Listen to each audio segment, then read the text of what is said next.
कार्यक्रम के पुण्यार्जक है प्रबंधकारी कार्यकारिणी एवं ट्रस्ट समिति, रजत मंदिर निर्माण कमेटी, निकटवर्ती जैन समाज, श्री दिगंबर जैन अतिशय क्षेत्र बंधा, जिला टीकमगढ़, मध्य प्रदेश।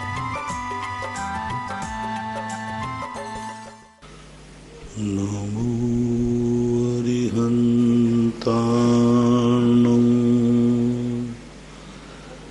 नमो सिद्धाणं, नमो आयर्याणं,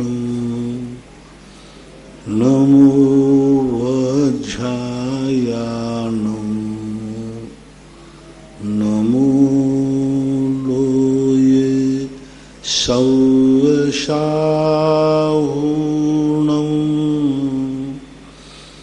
पंच परमेष्टि भगवान की जय। आचार्य श्री गुरुवर कुंद कुंद महाराज की जय। आचार्य श्री गुरुवर विद्यासागर महाराज की जय। परम पूज्य निर्यापक श्रवण मुनि श्री सुधा सागर जी महाराज की जय।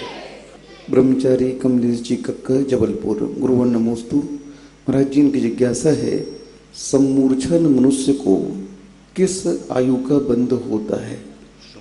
सम्मूर्छन जीव को सभी आयु का बंध होता है। सम्मूर्छन मनुष्य को किस आयु का बंध होता है? सम्मूर्छन मनुष्य कोई भी आयु बंद कर सकता है। सम्मूर्छन मनुष्य, सम्मूर्छनों में तो चारों गतियां हो सकती हैं, लेकिन सम्मूर्छन जो मनुष्य होता है वह मनुष्य त्रियंश आयु को बंद करता है। विशेष नरक आयु को सम्मूर्छन जो है वह नरक में मनुष्य के संबंध में ऐसा कोई उल्लेख समझ में नहीं आया। हालांकि सम्मूर्छनों का देवायु का बंध तो मनुष्य सम्मूर्छन में तो संभव नहीं है, लेकिन एकदम निषेध वाक्य भी नहीं है कि वह चारों गतियों का सम्मूर्छन गति बंद कर सकता है, क्योंकि नरक आयु को भी जाने में कोई बाधा नहीं, क्योंकि संगी है वो। सम्मूर्छन नरक जाते हैं, सम्मूर्छन देव जाते, ये तो निश्चित है। महाराज जी आगम में तो दो आयु बताई है, मनुष्य आयु और त्रियंश आयु बताई है। मनुष्य त्रियंश, क्योंकि सम्मूर्छनों में चारों आयु हैं। अब सम्मूर्छन मनुष्य के संबंध में दो आयु का तो स्पष्ट है ही। हाँ जी। लेकिन देव और नरक आयु का निषेध वचन नहीं है। विचार देख लेंगे इसको। रमेश जैन काला, हैदराबाद, गुरुवन नमोस्तु। महाराज जी की जिज्ञासा है, आगम में धर्म के कई स्वरूप बताए गए हैं। दर्शन को भी, ज्ञान को भी, चारित्र को भी धर्म कहा है, वस्तु के स्वभाव को धर्म कहा, श्रावक की अपेक्षा षट आवश्यक को धर्म कहा। तो महाराज जी धर्म का वास्तविक स्वरूप हम कैसे समझें? धर्म की परिभाषा है दुख से निकालना, सुख को प्राप्त कराना, बस। अभी जहाँ लगती जाए वहाँ लगाते रहना। कोई धर्म का, क्योंकि वस्तु अनंत धर्मात्मक है। वस्तु स्वयं बताता ही है, अनेकांत धर्म, अनंत धर्म जिसमें हो। तो जब अनंत धर्म है तो हर धर्म, हर अपेक्षा से धर्म अलग अलग चीज है।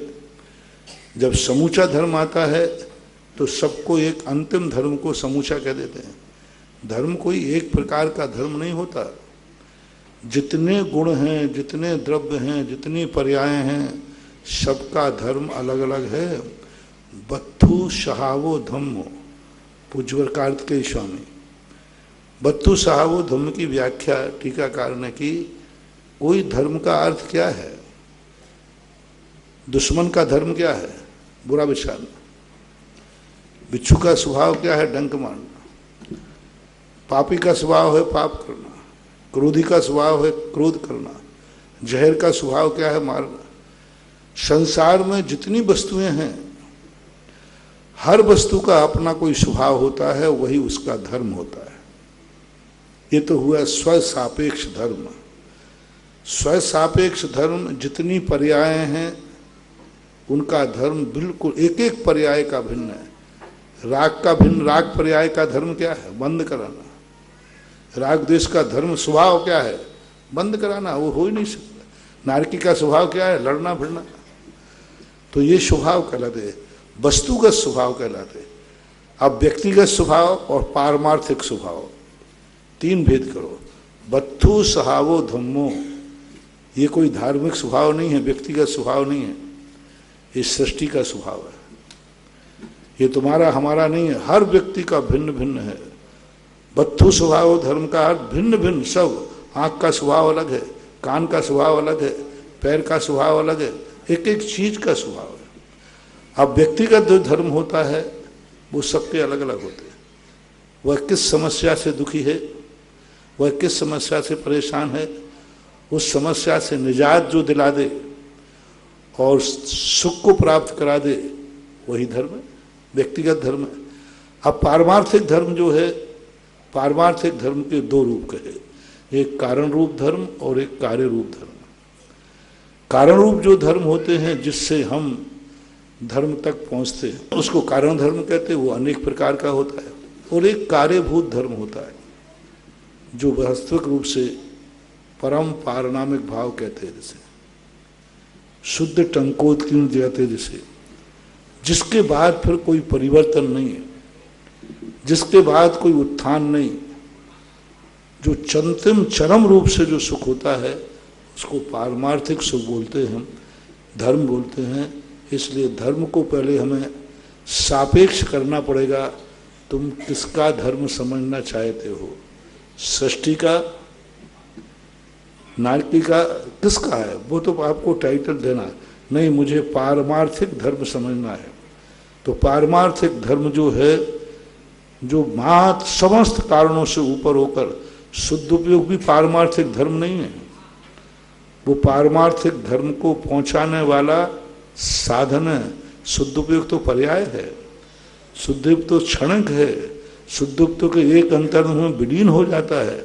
शुद्ध उपयोग तो कारण है, सिद्ध स्वरूप, सिद्धों का जो सुख है वो स्वाभाविक है, वहाँ शुद्ध उपयोग नहीं। शुद्ध उपयोग यदि मेरा स्वभाव होता तो 12वें गुणस्थान में कैसे खत्म हो गया? 12वें गुणस्थान। अब एक बहुत अच्छी बात पूज्यवर अमृतचंद सूरी महाराज ने कही, प्रलीन भेद वासना उन्मेषा। कितनी बड़ी बात है। उन्मेष का अर्थ होता है प्रस्तुत होना, उदय होना, प्रकट होना, प्रस्तुत होना। उन्मेष जो प्राप्त है उसको क्या करना? प्रलय, नष्ट नहीं करना, प्रलय विलीन करना, समा जाना। आगे की गाथाओं में उन्होंने बहुत अच्छा चित्रण करके कहा। उन्होंने कहा कि भेद विज्ञान करो, स्वयं और पर का भेद विज्ञान करो, आगम से करो, जिनेंद्र भगवान के बताए मार्ग से करो। ये कर लिया, अब इस भेद विज्ञान को नष्ट मत करो, समा जाओ, विलय कर दो। विलय करने में और नष्ट करने में कितना अंतर है? प्रलीन, विलय करो, नष्ट मत करो। अमृत धारा में अजवाइन का फूल, कपूर और पेपरमिंट विलय को प्राप्त हुए हैं कि नष्ट को? समझ रहे ना? नष्ट और विलय में क्या अंतर है? प्रलय में और उसमें क्या अंतर है? अमृत धारा क्या पेपरमिंट वहां है? नहीं, विलय को प्राप्त हो गया, समा गया। नष्ट हुआ है क्या? समा गया है। यानी जो भेद विज्ञान हमने प्राप्त किया था उसको नष्ट मत करो, जो व्यवहार हमने प्राप्त किया था उसको नष्ट मत करो, जो महाव्रत हमने प्राप्त किए थे उनको नष्ट मत करो, जो भेद रत्नत्रय हमने प्राप्त किया था उसको नष्ट मत करो, उसको प्रलीन, उसको उसमें समाहित कर दो। यानी अभेद रत्नत्रय में भेद रत्नत्रय नष्ट नहीं होता है, विलय हो जाता है। विलय का अर्थ और नष्ट में अंतर, बहुत अंतर है। प्रलीन भेद वासना उन्मेषा। उन्मेष का अर्थ होता है उदित होना, प्रकट होना। उदित का अर्थ होता है प्रस्तुत होना। बहुत सारे अर्थ हैं। किसका? भेद वासना जो प्रकट हुई थी, जो प्रकट था, जो हमने प्राप्त किया था, प्रलय, विलीन, उसमें लीन कर दो, समा दो, उसमें समा जाए। यानी हमने जो पहले के धर्म किए हैं, मान लीजिए किसी ने जिंदगी भर के अभिषेक का नियम लिया था, अब वो मुनि बन गया तो उसका नियम टूट गया या विलीन हो गया? जिंदगी भर का नियम था, मैं जिंदगी भर भगवान का अभिषेक करूंगा, और मुनि बन गया। अब वो नियम नष्ट हो गया या विलय हो गया? जल्दी बोलो। विलय हो गया। अब विलय वो नष्ट में कितना अंतर है? यही सारे लोग समझ नहीं रहे हैं। शुभ उपयोग को नष्ट करो, शुभ उपयोग को नष्ट मत करो, विलीन कर दो, विलय हो जाएगा उसका। हमारे मुनि व्रत महाव्रत नष्ट नहीं होंगे, विलय को प्राप्त हो जाएंगे। कारण नष्ट होना और कारण लौंधा जब घड़ा बना तो लौंधा नष्ट हुआ है कि विलीन हुआ है? बोलो, विलीन हुआ, नष्ट नहीं हुआ है, नहीं पक्का है, नहीं विलीन हो गया। अमृतचंद सूरी महाराज ऐसे शब्दों का बहुत, शब्दों का चिंतन बहुत है पूज्यवर के पास, इतना गजब का चिंतन देते हैं। सामान्य अर्थ में अपन कहते हैं प्रलय आ गया, प्रलय आने सबको स्वाहा हो गया, यही कहते हैं नष्ट हो गया प्रलय। और प्रलय का अर्थ, विलीन का अर्थ क्या ले रहे हैं वो भी जानते थे, नष्ट। विलीन यानी उसमें समा गया है। जो हमने बड़ी मेहनत से प्राप्त किया उसको नष्ट मत करो। अजवाइन का फूल देखो, रत्नत्रय का, इसी शब्द से जब मैं अभी स्वाध्याय के बाद सोच रहा था, मैंने कि अरे अभी तक तो मैं यही सोच रहा था भेद रत्नत्रय नष्ट हो जाता है, अभेद प्रकट हो जाता है। प्रकट होता ही नहीं अभेद, वो तो उसमें समा गया। जैसे मुझे उदाहरण देना है, अमृत धारा, अजवाइन का फूल, कपूर, ये तीनों मिलकर के अब तीनों नहीं रहे, तीनों नहीं रहे, ये उसमें समा गए, विलय को प्राप्त हो गए, प्रलीन हो गए। इसी प्रकार से ऐसा लगा रत्नत्रय, सब में भेद रत्नत्रय हमारा नष्ट नहीं हुआ है, उसमें समा गया है। तो जो भेद वासना थी, भेद तो हमारे लिए कराया, सुपर भेद विज्ञान कराया, उस भेद वासना को जो अभी स्व और पर का भेद कर रहे थे ना अपन, ये स्व है ये पर है, ये तो करना था कि नहीं, कराया है। लेकिन अब जब तुम परम शुद्ध उपयोग में चले गए तो ये भेद जो तुमने किया था इसको प्रलीन, विलय कर दो, समाहित कर दो, समा जाओ। अब कोई भेद की रेखा वहां प्रस्तुत नहीं रहना, नहीं रहना अलग चीज है और नष्ट हो जाना अलग चीज है।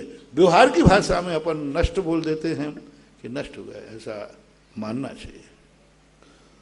प्रवीणी जी जैन जस्सू जी का खेड़ा चमलेश्वर, गुरुवर नमोस्तु। महाराज जी भी कुछ दिन पहले चमलेश्वर जी में पार्श्वनाथ भगवान के ऊपर बहुत तेज सी जलधारा हुई। तो अब ये पूछ रहे महाराज जी, जो जलधारा हुई वह संकेत किसका है?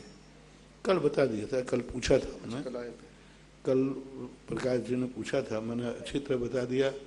आगम से इसमें आता है, मैंने भी अनुभव किए हैं, मेरे सामने भी ऐसी घटनाएं घटी हैं और सबसे बड़ा स्रोत शास्त्रों में इसका वर्णन मिला है। तो इसलिए संकेत दोनों प्रकार के हो सकते हैं।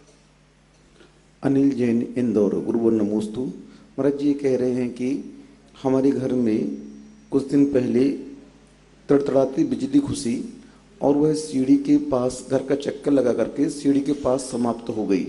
हम लोगों ने देखा बिजली, हाँ, घर के अंदर ऐसे घुसी कोई चमत्कार, चमकती हुई चीज, और सीढ़ी के पास समाप्त हो गई और किसी को भी कोई क्षति नहीं हुई। महाराज जी क्या हो सकता है? उल्काएं कहलाती हैं, इसे हमारे शास्त्रों में उल्काएं बोलते हैं। आकाश में यहाँ भी घर्षण होते रहते हैं अपने आप।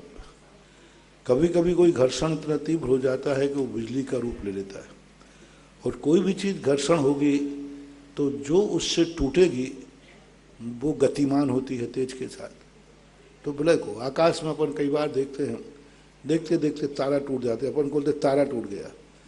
कहावत है ऐसा, छने पानी में जा, लोग बोलते हैं कि वो जीव जा रहा है, नहीं, ये उल्काएं कहलाती हैं। कभी कभी ऐसा होता है, इसके संकेत भी हमारे शास्त्रों में मिलते हैं। उल्काएं गिरना, इन खम्भों से उच्चटन होना, खम्भों में से धुआं निकल जाना, खम्भों में से रक्त की धारा फूट पड़ना, खम्भों में से कीचड़ आ जाना, पुतलियों के शरीर से रक्त का प्रवाह हो जाना, पुर्तियों के, ये जो खम्भे जो पाषाण के बने रहते ना, पूरे राज परिकर के में लिखा है, सिंहासन में से जल का स्रोत, सिंहासन में से धुआं निकल जाना, पुतलियों में से धुआं निकलना, जड़ पुतलियों में से अग्नि ज्योति प्रज्वलित हो जाना, इनके संकेत दिए हैं और बड़े विस्तार से वर्णन है भद्रबाहु संहिता के अंतर्गत। तो महाराज जी पूछ रहे वो संकेत हम क्या समझे जो घर में हुआ? देखो, मैं इन संबंध में ज़्यादा बोलता नहीं हूँ, कुछ बातें मैं जानता हूँ, हो परिणाम ना तुम क्लेश करो ना हम क्लेश करें, जो है सो है, महावीर की जय। महेंद्र जैन पत्रकार इंदौर, गुरुवर नमोस्तु। महाराज जी, इनकी जिज्ञासा है कि गमले के पौधे को धूप अधिक लग जाए, पानी कम मिले तो वह मुरझा जाता है, और वहीं जंगल का पौधा जो रहता है हर परिस्थितियों में खुश रहता है। तो हम अपने जीवन के व्यक्तित्व को ऐसा कैसे निखारें कि हम हर परिस्थितियों में संतुष्ट और खुश रह सकें? संघर्षों के साथ जो जिंदगी जीता है वो तो हो गई। बीरबल के किस्सों में एक कहानी आती है कि बादशाह एक दिन बाजार में कहीं खेतों में घूमने गए, तो वहाँ एक महिला जो प्रेग्नेंट थी वो तुरंत ही उसका घास काट रही थी, खेती कर रही थी। तुरंत उसको प्रसूति हो गई, बच्चे का जन्म हुआ। वो घंटे भर में बच्चे को पहुँच करके फिर काम पर लगी। तो राजा कहते हैं कि इसने बच्चे को जन्म दिया और घंटे भर पहले भी ये काम कर रही थी, तो हमारी रानियां तो सब बदमाश हैं। ये तो बेड रेस्ट चाहती है 9 महीने का, काम नहीं करेंगे, वही साहब प्रेग्नेंट है और सब।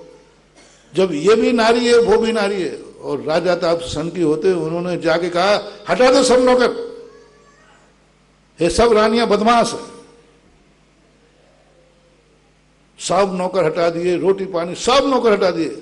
अब रानियों की तो आफत हो गई। उन्होंने तो अब रानियों, राजा तो राजा, सब हटा दो, कोई भी एक नौकर नहीं है, झाड़ू भी यही लगाएंगे, सब काम यही करेंगे। अब रानियों की आफत हो गई। रानी तो बीरबल एक शरण थे, मंत्री जी बचाओ, राजा साहब को समझाओ। बोले कौन समझाए राजा साहब को, हमें और लाइन पे लगा देंगे वो। बीरबल से रानियों ने बहुत पुरस्कार देकर कहा राजा बीरबल तो बीरबल ने क्या किया, उन्होंने सारे जितने लॉन थे राजमहल में सब लॉनों के पानी देना बंद कर दिया, सब बागवानों को हटा दिया।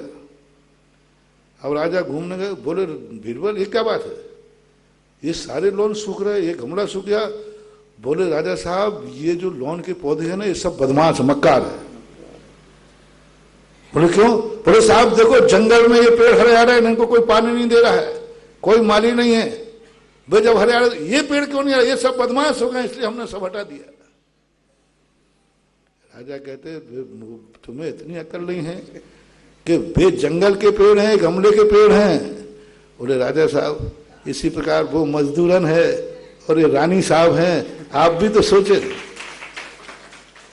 बात समझ में आ गई चाहिए, कुछ बातें जो हैं स्पष्ट नहीं कही जाती, समझदार को इशारा काफी है।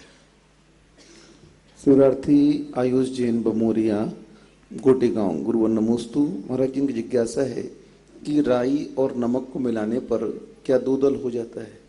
मानते क्रिया कोश के अंतर्गत ऐसा माना गया है, लेकिन हमें कोई आगम प्रमाण नहीं मिला। क्रिया कोश 17वीं शताब्दी का है, उसमें थोड़ी इस बात के संकेत दिए हैं, लेकिन मूल आगम में हमें मूलाचार आदि में कहीं ऐसा देखने में नहीं आया है। ऐसा डॉक्टर मगन जैन, आष्टा, गुरुवर नमोस्तु। महाराज जी इनकी जिज्ञासा है कि सामायिक के काल में हम गे और हे का ध्यान करते हैं, सामायिक के काल में गे और हे का ध्यान करते हैं, तो वह गे और हे का ध्यान किस कोटि में आएगा? समाधि के समय, सामायिक के समय। सामायिक के समय तो गे और हे का ध्यान क्यों करना, उपादेय का करो ना। चिंतन किया जाता है हे का, हमने कहीं आगम में हे का ध्यान नहीं सुना। ध्यान उसका किया जाता है जो ध्यातव्य है, प्राप्तव्य है, चिंतन किया जाता है। नरक आदि हे का हम चिंतन कर सकते हैं, नरक आदि के संबंध में हम गेयों का भी हम चिंतन कर सकते हैं, लेकिन ध्यान तो ध्यातव्य का ही किया जाता है। ध्यान जिसका किया जाए उसमें लक्ष्य तो हमारा प्राप्तव्य होना चाहिए, उसी का ध्यान किया जाता है। अब हाँ, आप ध्यान में आर्रोध ध्यान ले लो तो आर्रोध ध्यान में तो हे का ध्यान होता है, चिंतन में और ध्यान में अंतर है, इतना ध्यान रखें। महाराज जी ध्यान किसे कहते हैं? एकाग्र चिंता निरोधो ध्यानम, अपने प्राप्त करने के साधन में अथवा साध्य में अपने आप को, दो ध्यान के कारण बताए गए। जिस साधन से हमें प्राप्त होना है उस साधन में अपने मन को टिका देना, साधन में, आलम्बन में, निमित्त में, उसका ध्यान करना। प्रारंभिक अवस्था में पूज्य सुखचंद्र महाराज ने लिखा, हम पंच परमिष्टि के माध्यम से आलम्बन भूत हैं। द्रव्य संग्रह में भी आया है परमिष्टि वाच्यानम, हाँ 35 16 56 14 जबय झाये परमिष्टि वाच्यानम अन्नम च झाये, अन्नम च गुरु। तो ये हमारे आलम्बन भूत है, जो हमारे साधन है, जिनके माध्यम से हमारा परमार्थ की तरफ विकास होता है, उनका भी ध्यान किया जाता है। और एक ध्यान होता है प्राप्तव्य का, जिसको हमें प्राप्त करना है सीधा उसका ध्यान करना। ये दो ध्यान के कारण बताए। हे आदि के लिए तो ये अनुप्रेक्षाओं में आया है, अनंत भावना है, संसार भावना है, ये सब सारे के सारे हे हैं, अनंत हैं, ये चिंतन है, ऐसा माना। डिम्पल जैन पठारी गुरुवर नमोस्तु। महाराज जी इनकी जिज्ञासा है कि योगी के 8 अंग बताए हैं योग के, जो योगी उनको ध्याते हैं, योगांगे रष्टविस्तुवे। तो महाराज जी योग के जो 8 अंग है उसमें आसन प्राणायाम ये सब आते हैं। तो महाराज जी आसन प्राणायाम ये धर्म ध्यान की श्रेणी में कैसे आ सकते हैं? ये धर्म ध्यान नहीं है, ये ध्यान के पूर्व जो की हुई सिद्धियां हैं। ध्यान के 8 अंग नहीं बताए हमारे शास्त्रों में। ये ध्यान करने के पूर्व इन सब के लिए साधना एक कारण है। जैसे अपने आसन लगाना, ये आसन ध्यान के लिए एक बाह्य कारण है, जरूर नहीं कि आसन से ही हो। न जाने कितने आसन हैं जिनसे सिद्ध हो जाते, शीर्षासन से भी हो जाते। जो इंगिनी मरण प्रायोग गमन मरण है वो तो लेटे लेटे हो जाते, कैसे भी। तो ध्यान शब्द अलग चीज है और योग शब्द अलग है। योग को कई लोग ध्यान मानते हैं। योग के 8 अंग हो सकते हैं, ध्यान के नहीं। प्राणायाम आदि जो पूज्यवर सुखचंद महाराज ने लिए, इनको बाह्य आलम्बनों के रूप में लिया है, अंतरंग ध्यान के रूप में नहीं लिया। ऋषभ जैन सागर गुरुवर नमोस्तु। महाराज जी इनकी जिज्ञासा है कि समाज के पदाधिकारी आज समाज की उस जो पैसे इकट्ठे होते हैं उसे ब्याज में देने लगे हैं और बोलते समाज में ही तो इंटरेस्ट आ रहा है।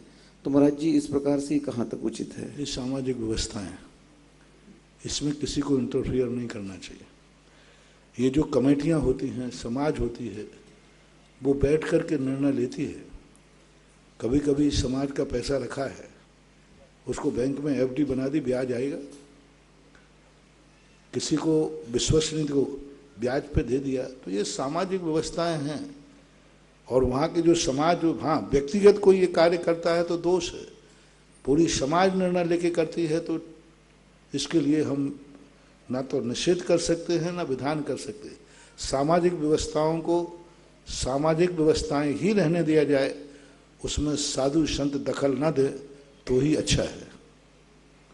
मोहित जैन शास्त्री विवेक जैन जबलपुर गुरुवर नमोस्तु। महाराज जी इनकी जिज्ञासा है कि आप हनुमान ताल में जब गए थे तो आदिनाथ भगवान के गर्भगृह में महिलाओं को प्रवेश के लिए आपने वर्जित किया था और वहां पर अब महिलाएं प्रवेश करने लगी हैं। तो महाराज जी कहाँ तक उचित है? मैंने न तो निषेध किया है न विधान किया है। ये तुम्हारी सामाजिक व्यवस्थाएं जो हैं, उन व्यवस्थाओं को मैं समर्थन कर देता हूँ। व्यवस्थाएं क्या बनाई जाती हैं, ये तुम्हारी वहाँ की परिस्थितियाँ। कई गर्भालय इतने बड़े होते हैं, गर्भालय ही नहीं होते। अब बड़ी मूर्तियों के लिए क्या गर्भालय होते? नहीं होते, वहाँ तो खुले हुए रहते। अब गर्भालय इतना छोटा है कि वहाँ जाने से अभिनय हो सकता है। तो इन व्यवस्थाओं को आप अपनी व्यवस्था पर आधारित कीजिए, क्योंकि हम वही बात बोल सकते हैं जिसका आगम में स्पष्ट उल्लेख है, विधि और निषेध का। तो महाराज जी जो महिलाओं को गर्भ में प्रवेश का नियम ओम है, शांति, आगम में इसका कोई वर्णन नहीं आता? ओम शांति। धर्मेंद्र सिंघई खुरई गुरुवर नमोस्तु। महाराज जी इनकी जिज्ञासा है, जो मंदिर में घंटा लगते हैं बड़े बड़े, तो उन घंटाओं पर हम बीजाक्षर और नमोकार मंत्र का खुदवा सकते हैं? उसमें लिखवा घंटे जो रहते हैं, घंटे लिखवा सकते, कोई बात नहीं। प्रवीण जैन गुना गुरुवर नमोस्तु। महाराज जी इनका प्रश्न सामाजिक पदाधिकारियों से लेकर है कि जब समाज में पदाधिकारियों का चुनाव होता है तो उन पदाधिकारियों को कैसी मर्यादा वाला होना चाहिए और मतदाताओं को किस प्रकार से उनका चुनाव करना चाहिए? बहुत बार बता चुका हूं। लगता है कोई व्यक्ति हारने वाला पूछ रहा है।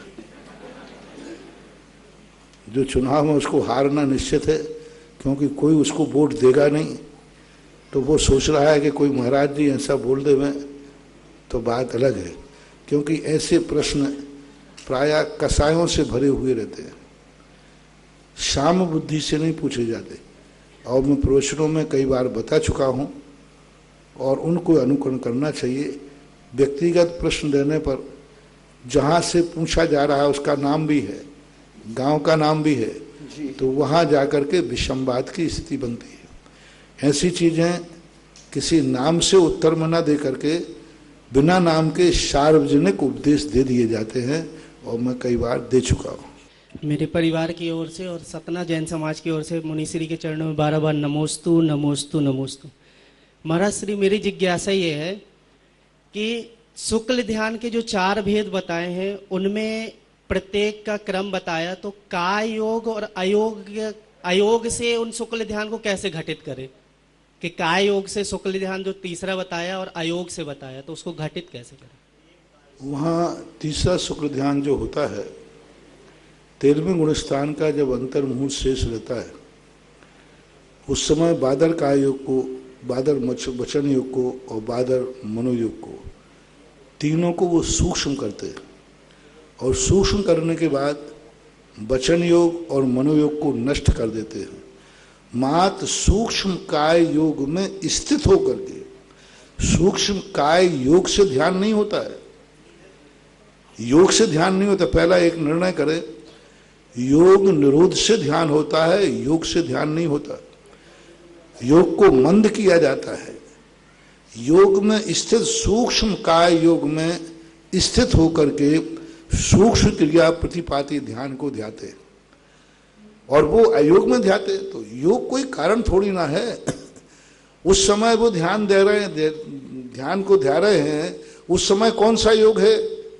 तो सूक्ष्म का योग है। तो इसलिए उसको कारण ना माने। कारण मानोगे तो फिर विकल्प हो जाएगा कि सूक्ष्म काय योग में कैसे ध्यान बनेगा। और जब योगी नहीं तो ध्यान में क्या हो? सही ध्यान तो वही है जहां योगों का निरोध हो गया है। रीटा जैन झांसी और तैयार रहेंगे डॉक्टर वी.के. जैन भोपाल। प्रातः स्मरणीय मुनि श्री पुनगव सुधा सागर महाराज जी के चरणों में कोटि सार नमोस्तु नमोस्तु नमोस्तु। महाराज श्री, हमारी जिज्ञासा है कि राजनीति में रह के कैसे धर्म प्रभाव ना करे, उनके परिवार के लोग उनको किस तरह सहयोग करें। शास्त्रीय भाषा में तो राजनीति और धर्म नीति दोनों एक सिक्के के पहलू है। नीति, धर्म नहीं कह रहा हूं, धर्म नीति, धर्म नैति और धर्म राजनीति, दोनों पृथक नहीं है। नीति जो होती है वह सत्य पे आधारित हो, ये कोई नियम नहीं होती। नीति एक व्यवस्था पर आधारित होती है। व्यवस्था के ढंग से कभी कभी सत्य नीति ये कहती है कि झूठ बोल करके भी यदि सत्य की स्थापना होती है तो की जा सकती है। झूठ बोल करके भी यदि हम किसी के प्राण बचा सकते हैं तो बचा लेंगे। सत्यमपि बुद्धि, ये नीति है। तो धर्म नीति और राजनीति दोनों हमारे यहाँ एक ही हैं, क्योंकि ऋषभ देव ने जिस चीज का उपदेश दिया हो वो कभी गलत नहीं हो सकता। फर्क इतना है कि धर्म विहीन राजनीति निरंकुश होती है। आज की राजनीति धर्म निरपेक्ष है। ये अंग्रेजों ने एक शब्द दिया था, धर्म निरपेक्ष, जो हमारे भारत के लिए सबसे ज्यादा अभिशाप बन गया। राजनीति और धर्म नीति के दो टुकड़े हो गए। राजनीति के किसी भी कोष में धर्म के लिए कोई स्थान नहीं। जितने कानून बनते हैं, एटीजी बनती है, धर्म के नाम से नहीं मिलेगी। जितने कानून धर्म के नाम से कोई कानून है ही नहीं, है ना। धर्म को बिल्कुल घातक मान लिया गया। आज की वर्तमान की राजनीति कहती है धर्म घातक है, संप्रदाय घातक है, धर्म के विचार घातक हैं, घातक मान रहे। वो कहते हैं धर्म निरपेक्ष होना चाहिए। धर्म निरपेक्ष राजनीति दुर्योधन की होती है। धर्म सापेक्ष राजनीति होना चाहिए। तो हमारे यहाँ जो शास्त्रों में तो धर्म सापेक्ष राजनीति थी। ऐसा एक भी राजा नहीं होता था जिसका कोई धर्म गुरु ना होता हो। रामचंद्र जी ने भी राज्य किया, उन्होंने भी धर्म गुरु बनाया, पर लौकिक पढ़ाई का गुरु नहीं कह रहा हूं। राजगद्दी का गुरु, राजा का गुरु, राजगुरु, जहां राजा अपनी सारी राजनीति का परामर्श करता है, सलाह करता है, राजा से, गुरु से विमर्श करता है। जो राजनीति गुरु से सलाह करने लायक हो, गुरु से परामर्श करने लायक हो, और जिस राजनीति में गुरु परामर्श देते हो, वो राजनीति धर्म से अलग कैसे हो सकती है? आज के जो सलाहकार हैं वे गुरु नहीं है, धर्मात्मा नहीं है। आज के सलाहकार नौकर हैं। आज के जितने भी राजा हैं, जितने भी, जिसको अपन राजा, हालांकि राजा है ही नहीं, सब कर्मचारी है, लेकिन फिर भी यदि प्रतिनिधि के रूप में अपन मानते हैं, कितना बड़ा दुर्भाग्य। अंग्रेजों का देखना कितनी बड़ी दुर्नीति थी। प्रतिनिधि है, सांसद है, विधायक है, मंत्री है, लेकिन उसका सलाहकार कर्मचारी है, आईएएस ऑफिसर, आईपीएस ऑफिसर, यही होते ना। यानी राजा का सलाहकार कर्मचारी, कर्मचारियों को सलाह के रूप में। अब राजा जब कर्मचारी की अकल से चलेगा तो उस देश का क्या होगा? और अंग्रेजों की ये सबसे बड़ी नीति, दुर्नीति रही।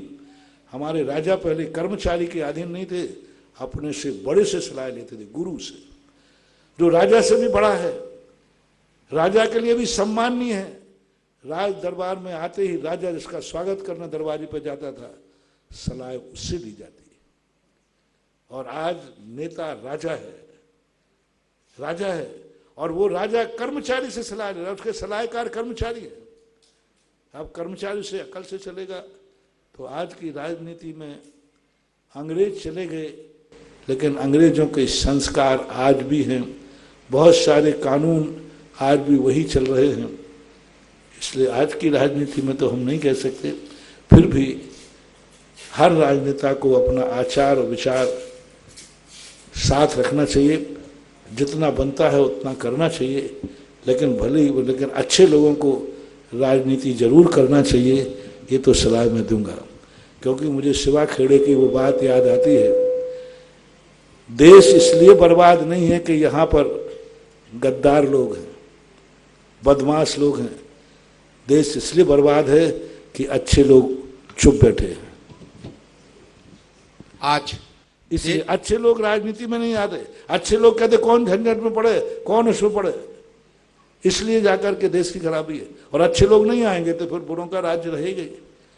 तो राजनीति में अच्छे लोगों को आना चाहिए, लेकिन राजनीति जो है उसको तो स्वयं संभालना पड़ेगा, क्योंकि आज का कानून ऐसा बन गया है। महाराज श्री, हम लोग श्रावक हैं और सुबह ऑफिस जाने से पहले हम लोग सोचते हैं कि 15-20 मिनट मंदिर में भाव पूजन की जाए। और भाव, चूँकि मंदिर में शोर शराबा इतना ज़्यादा होता है, तो कई बार मंदिर नहीं जा कर के घर में भी भाव पूजन करते हैं फोटो के सामने, तो भी काफ़ी अच्छी अनुभूति होती है। तो क्या उचित है, क्या करना चाहिए? अनुभूति अच्छी हो रही है, इससे तुम अच्छा कार्य कर रहे हो, ये मत समझना। क्योंकि अनुभूति कभी कभी मन को संतोष देती है। फोटो के सामने तुम अपनी जो पूजा कर रहे हो वो तो तुम कर लोगे, लेकिन जो मूर्ति की एनर्जी मिलने वाली उससे वंचित रह जाओगे। एक सामने आशीर्वाद लेना और एक फोटो में आशीर्वाद लेना, एक जिंदा पिता में और फोटो में पिता में क्या अंतर है? एक जीवित पिता है सामने, और जीवित पिता के रहते हुए फोटो को अगरबत्ती लगाई जाए तो शुभ है कि अशुभ? आप पढ़े लिखे आदमी, पिताजी हैं और फोटो को यदि अगरबत्ती लगाई जाए तो बोलो ना, शुभ है कि अशुभ? अशुभ है। फोटो के यदि पैर छुए जाए, पिताजी जिंदा हैं, घर में बैठे हैं, अशुभ है। अशुभ है। बस समझदार को इशारा काफी है। नीता जैन अशोकनगर और तैयार रहेंगे आरटीओ ऑफिसर अनिमेश जैन सागर। मुनिश्री के वातावरण चरणों जो में। मंदिरों में होता है, जो शोरगुल होता है, उसमें से किसको कम किया जाए? एक बार चौके में व्यक्ति ने कहा, महाराज जी आपके चौके में बहुत भीड़ आती है। तो मैंने कि किसको कम किया, पहले तुम्ही से शुरू किया जाए। बोला नहीं महाराज मुझे तो आना देना। तो मैंने बोला नहीं महाराज मुझे मत रोकना, पता चला। तो शोरगुल के अंदर में अपन ये कर सकते हैं कि बहुत सारी वेदियां होती हैं। कुछ मंदिर ऐसे होते हैं जहां शोरगुल नहीं होता है। थोड़ा गाड़ी को आधा किलोमीटर ज्यादा पड़ना पड़ेगा। किसी भोपाल में हो ना, झरनों के मंदिर चले जाओ। थोड़ा ऐसा मंदिर चयन करो जहां लोग कम हो, शोरगुल कम हो। घर में जब शोरगुल होता है तो घर वालों को निकालते हो या घर से निकल जाते हो या व्यवस्था करते हो? घर में भी बहुत शोरगुल होता है। आप कई बार वर्क करना चाहते हैं और बच्चा क्या कर रहा है, होता है कि नहीं? आप बच्चे को मना करो वो तो मानने वाला है, और मना करो तो वो रोड पड़ेगा, एक नई आफत हो जाएगी। तो फिर आप उसकी व्यवस्था करते हैं, घर छोड़ते नहीं है, घर से उसको निकालते भी नहीं। घर में शोरगुल हो रहा है, बच्चा कर रहा है और आपको डिस्टर्ब 100% हो रहा है।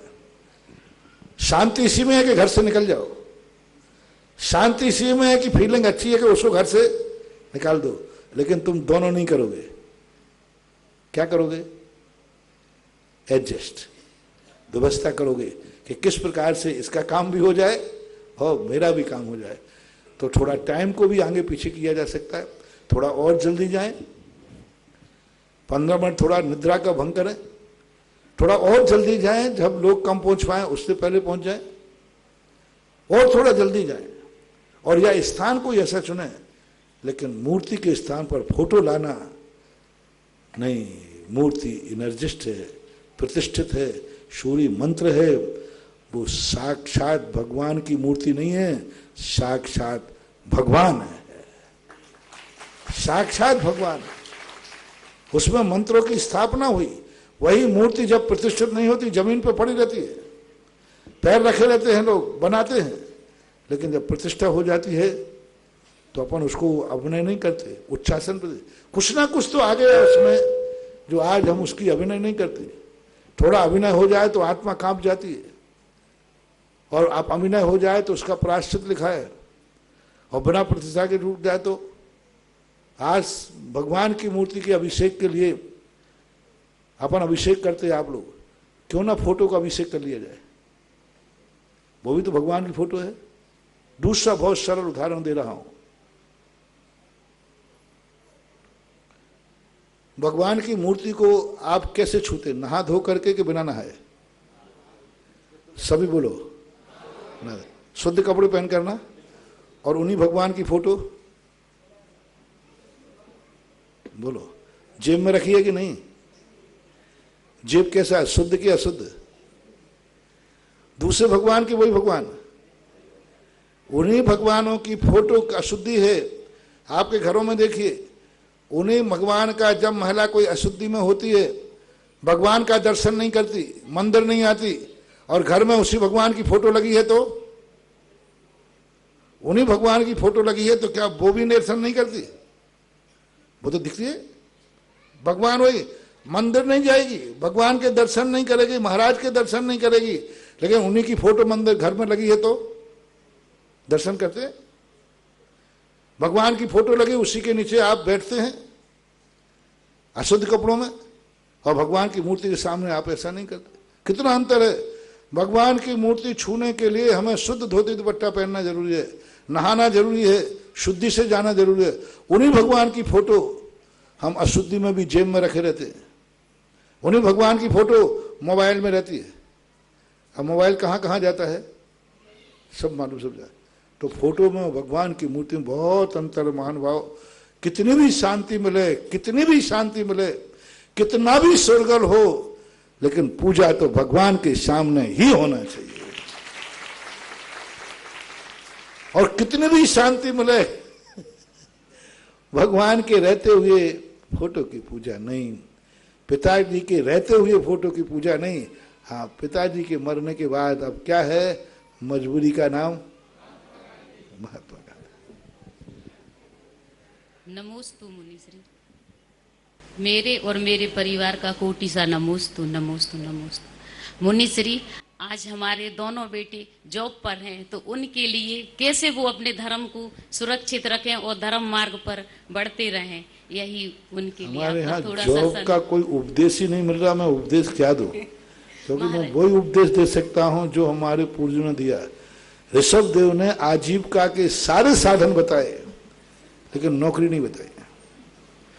सारे साधन बताए, सब बताए, कैसे रोटी रोजी कमाना, अस्सी मसी कृषि वाणिज्य शिल्प, यहाँ तक कि वो लकड़ी से बनाना शुरू कर दिया, मटके बनाना की आजीविका बना दी, जूते चप्पल बनाने की बना दी, सारे के सारे कार्य दे। लेकिन एक बार भी कहीं ये नहीं लिखा कि आजीविका का साधन नौकरी भी है। दासता को उन्होंने आजीविका में नहीं लिया।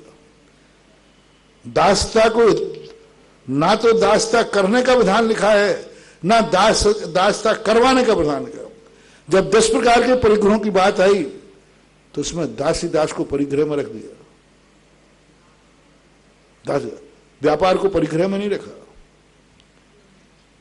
व्यापार को परिग्रह में नहीं रखा, धन को रखा है, धन को रखा है उन्होंने, धन प्रकार परिग्रह है। लेकिन व्यापार को इसलिए छोड़ दिया उन्होंने कि व्यापार अनेक प्रकार का होता है, धन के लिए नहीं। अंजलि खोलना भी तो व्यापार है, व्यापार है ना ग्रहण करना किसी वस्तु का। तो उन्होंने कहा कि इस वस्तु की अर्थ क्रिया क्या है। व्यापार तो प्रवृत्ति का नाम भी व्यापार है, ऐसे शब्दों का प्रयोग होता है। लेकिन जो आजीविका के साधनों में था उनमें दासी दास का जो है बड़ा विचार है, हमें कहीं मिल नहीं रहा।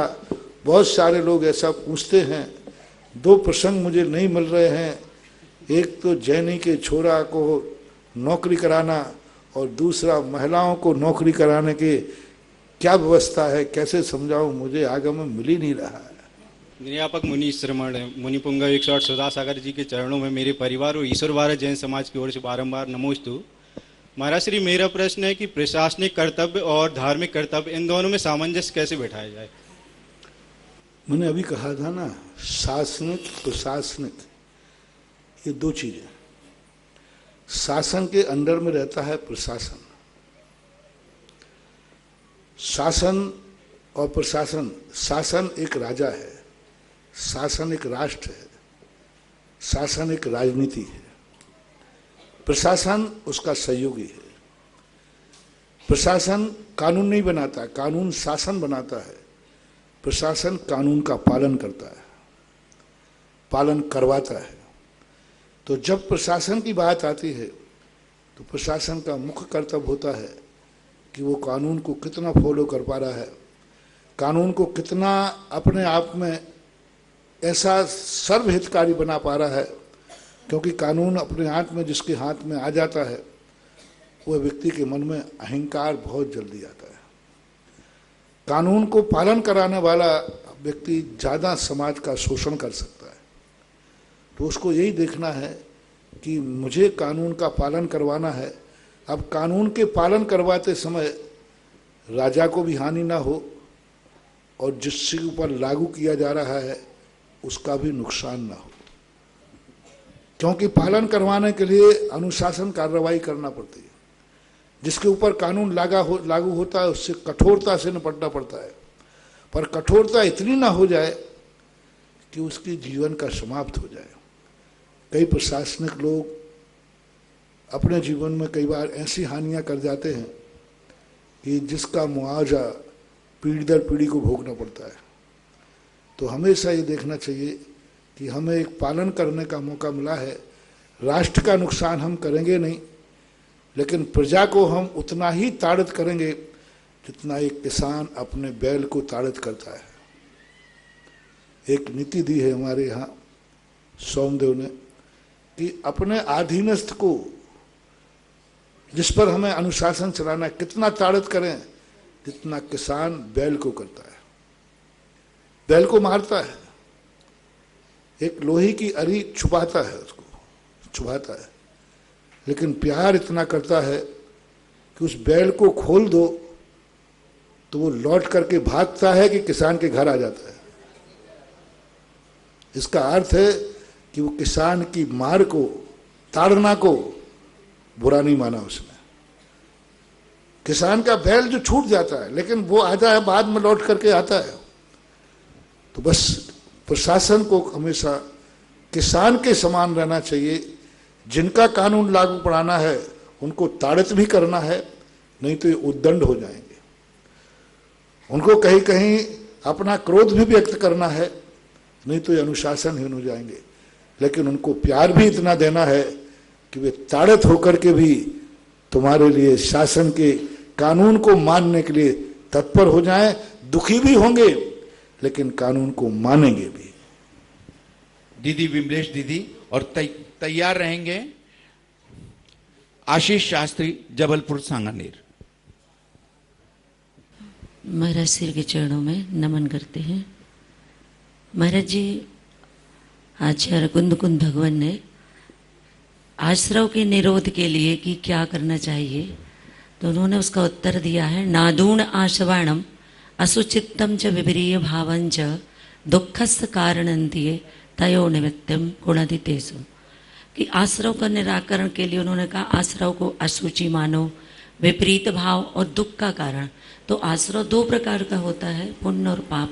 तो उसे हम अशुचि और विपरीत भाव और दुख का कारण कैसे, उसमें पुण्य भी आया। आश्रव तो हमेशा आश्रव ही होगा। पुण्य और पाप का जो भेद है ये हमारी समस्या का भेद है, ये हमारी समस्या का समाधान है। औषधि कभी प्रशंसनीय नहीं होती है, हमारी मजबूरी होती है। औषधि कभी प्रशंसनीय नहीं होती, औषधि हमारी मजबूरी होती है। इसी प्रकार पुण्य औषधि है, प्रशंसनीय नहीं है, मजबूरी है। इसलिए जब प्रशंसा की जब बात आई तो उन्होंने कहा औषधि निंदनीय है, कोई नहीं खाना चाहता, कोई औषधि खाना नहीं चाहता। लेकिन औषधि का त्याग कर दो तो मरना भी नहीं चाहते। देखना कौन कौन व्यक्ति है जो आज ये लेवे कि महाराज मेरी औषधि सदा चलती रहे, जिनकी नहीं चल रही हो महाराज हमारी, और तो सब मैं घर में सुखी हूं, सब कुछ हूं, सब खाता पीता हूं, मां दवाई नहीं खाता। कोई चलाना चाहता दवाई? नहीं चलाना चाहता। तो दवाई का त्याग कर दें आप। पहले मुझे जवाब दो, दवाई कोई खाना चाहता है वकील साहब? तो फिर आज से दवाई का त्याग। क्या बढ़िया उदाहरण है। देखो भाई, दवाई खाना नहीं चाहता लेकिन त्याग नहीं कर सकते। त्याग करूं तो मरूंगा, और दवाई खाने की इच्छा नहीं है। बस पुण्य एक ऐसी ही चीज है जो प्रशंसनीय नहीं है लेकिन मजबूरी है। पुण्य का त्याग भी नहीं कर सकते, क्योंकि पुण्य का त्याग करेंगे तो मरेंगे, और पुण्य की प्रशंसा करेंगे तो संसार में रुलेंगे। इसलिए पुण्य अशुचि है, पुण्य प्रशंसनीय नहीं है, लेकिन पुण्य त्यागने योग्य भी नहीं है। देखो बढ़िया है, दवाई खाने की इच्छा नहीं है, खाने योग्य भी नहीं, भावना भी नहीं है, लेकिन दवाई त्यागने योग्य भी नहीं है। बस पुण्य को ऐसा ही मानना चाहिए। पुण्य जब खाओ, देखो पुण्य की उपमा आचार्यों ने विष से दी। जय विष्णु भुजंतो बेजो पुरुषो न मरणों में आदि। विष है, जहर है, लेकिन वैद्य के हाथ से खाने में मारक नहीं है। पुण्य जहर है, पुण्य बंधक है, पुण्य अशुचि है, पुण्य विपरीत भाव है।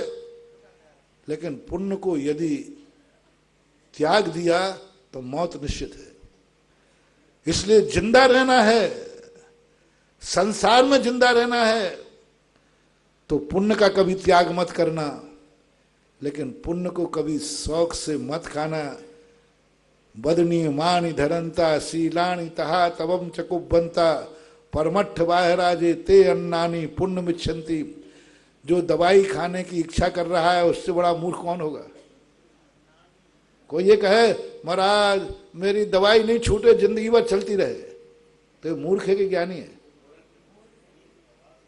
वे मूर्ख है। तो यही हमारे जैनाचार्य के, पुण्य की इच्छा मत करो लेकिन पुण्य का त्याग भी मत करो, उसको औषधि का रूप धारण कर लो। इस अपेक्षा से हम वहाँ पुण्य को भी अशुचि, निंदनीय और प्रशंसनीय नहीं कहा गया है। इस कार्यक्रम के पुण्यार्जक है प्रबंधकारी कार्यकारिणी एवं ट्रस्ट समिति, रजत मंदिर निर्माण कमेटी, निकटवर्ती जैन समाज, श्री दिगंबर जैन अतिशय क्षेत्र बंधर, जिला टीकमगढ़, मध्य प्रदेश।